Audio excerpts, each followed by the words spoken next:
నమస్కారం విద్యార్థులారా. ఈరోజు పాఠ్యాంశంలో భాగంగా భాగం 16 సాంకేతాత్మక పరస్పర చర్య దృక్కోణం గురించి తెలుసుకునే ప్రయత్నం చేద్దాం. ఈ దృక్కోణం ఇంగ్లీష్ లో మనకు సింబాలిక్ ఇంటరాక్షనిజం అని అంటారు. ఇది సమాజ శాస్త్రంలో ఒక ముఖ్యమైన సూక్ష్మ స్థాయి సిద్ధాంతంగా పేర్కొనబడింది. ఎందుకు సూక్ష్మ స్థాయి అంటున్నాం అంటే ఇది సూక్ష్మ స్థాయిలో ఉన్నటువంటి ఒక మానవుల ఆలోచనలను వాళ్ళ యొక్క కదలికలను తెలియజేసే ఒక గొప్ప సిద్ధాంతం అని మనం చెప్పుకోవచ్చు. అయితే ఈ దృక్కోణం ప్రకారం సమాజం అనేది వ్యక్తుల మధ్య జరిగే పరస్పర చర్యల ద్వారా నిర్మితమవుతూ ఉంటుంది. వ్యక్తులు ఒకరితో ఒకరు మాట్లాడడం, సంకేతాలు, భాష, హావభావాలు, చిహ్నాలు మరియు అర్థాలను కూడా పంచుకుంటూ ఉంటారు. అయితే ఈ అర్థాల ఆధారంగా వారు తమ ప్రవర్తనను నిర్ణయించుకుంటూ ఉంటారు. అందువల్ల మానవ సమాజాన్ని అర్థం చేసుకోవాలంటే వ్యక్తుల మధ్య జరిగే రోజువారీ పరస్పర చర్యలను అధ్యయనం చేయాల్సిన అవసరం ఎంతైనా ఉంది.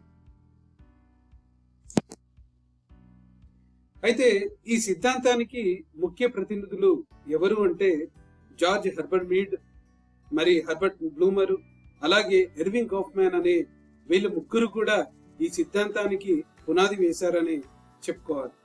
ముఖ్యంగా హెర్బర్ట్ బ్లూమర్ ఈ యొక్క సాంకేతాత్మక పరస్పర చర్య అనే పదాన్ని మొదటిగా ఆయన్నే ఉపయోగించారు.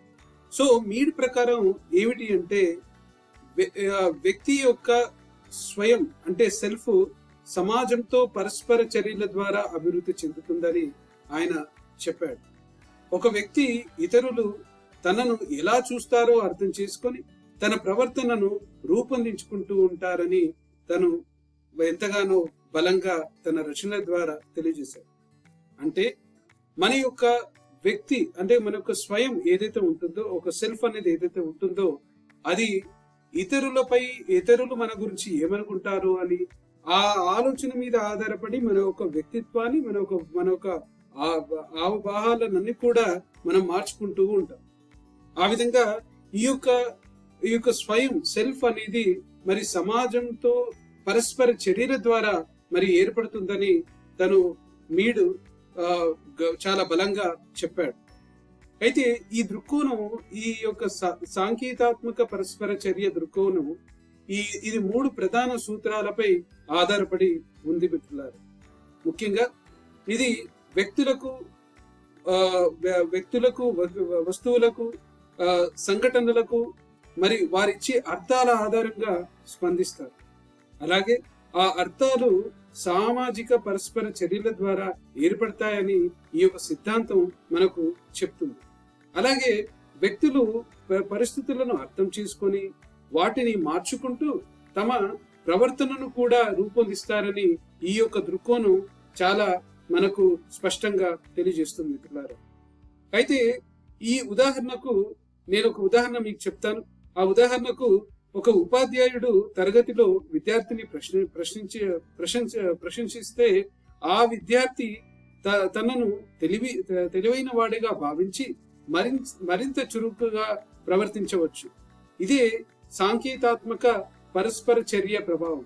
అంటే ఇప్పుడు చూడండి, మనము క్లాస్ లో ఒక టీచరు తను పాఠం చెప్తున్నటువంటి విద్యార్థులతో వాళ్ళలో ఒక మోటివేషన్ తీసుకురావడానికి, అరే నువ్వు బాగా చదువుతున్నావు, నువ్వు చాలా మంచిగా చదువుతున్నావు అని అంటే ఆయన ఆ ఒక వ్యక్తి ఆ మాటలను ఒక స్ఫూర్తిగా తీసుకొని నిజంగా తన ఒక సెల్ఫ్ ని, తన ఒక ఆలోచన విధానాన్ని మార్చుకొని ఇంకా బాగా రాణించడానికి, చదువులో ఇంకా బాగా రాణించడానికి ప్రయత్నం చేస్తాడు. అంటే తన వ్యక్తి చూడండి, తన ఆలోచనలన్నీ కూడా ఎదుటి వ్యక్తి చెప్పేటువంటి మాటలపై ఆధారపడి ఉంటుంది కనుక తను ఎదుటి వ్యక్తి పాజిటివ్ గా మాట్లాడితే ఇతను కూడా పాజిటివ్ తీసుకొని తన చేసే పనిలో మరి మెరుగైన రీతిలో రాణించగలరని ఇలాంటి యొక్క సిద్ధాంతము, దృక్కోణం మనకు తెలియజేస్తుంది మిత్రులారా.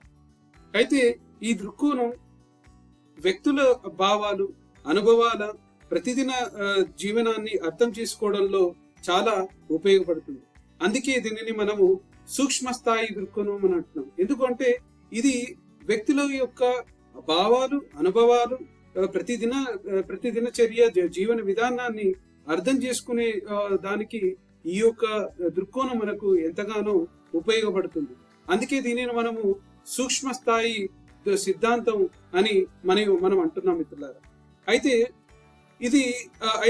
ఇది సమాజంలోని పెద్ద స్థాయి సమస్యలు, శక్తి, అసమానతలు, ఆర్థిక నిర్మాణాలను పూర్తిగా వివరించలేదని విమర్శలు ఉన్నాయి. నిజమే.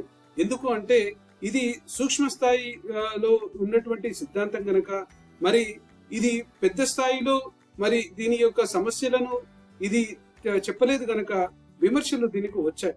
ఆ విమర్శననే ఇది పెద్ద స్థాయి ఉన్నటువంటి ఒక సమస్యలు, దాని యొక్క అసమానతలు, ఆర్థిక మరి నిర్మాణాలు ఇది సరిగ్గా విశ్లేషణ చేయడం అనేది ఈ యొక్క దృక్కోణం ద్వారా మరి సాధ్యం కాదు. కాబట్టి ఇది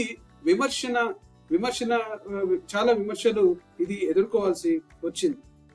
అయితే మొత్తానికి ఇది ఎన్ని విమర్శలు ఎదుర్కొన్నా సాంకేతాత్మక పరస్పర చర్య దృక్కోణం అనేది ఇది ఒక వ్యక్తుల మధ్య జరిగే ఒక సంకేతాల ఆధారిత పరస్పర చర్యల ద్వారా సమాజం ఎలా నిర్మితమవుతుందో వివరించే ఒక ముఖ్యమైన సమాజశాస్త్ర దృక్కోణం అని మనం గుర్తించాలి మిత్రులారా. అందుకు ఈ యొక్క దృక్కోణం అనేది సమాజశాస్త్రంలో మరి చాలా కీలకంగా మరి ఉందనే విషయం మనం గుర్తించాలి మిత్రులారా.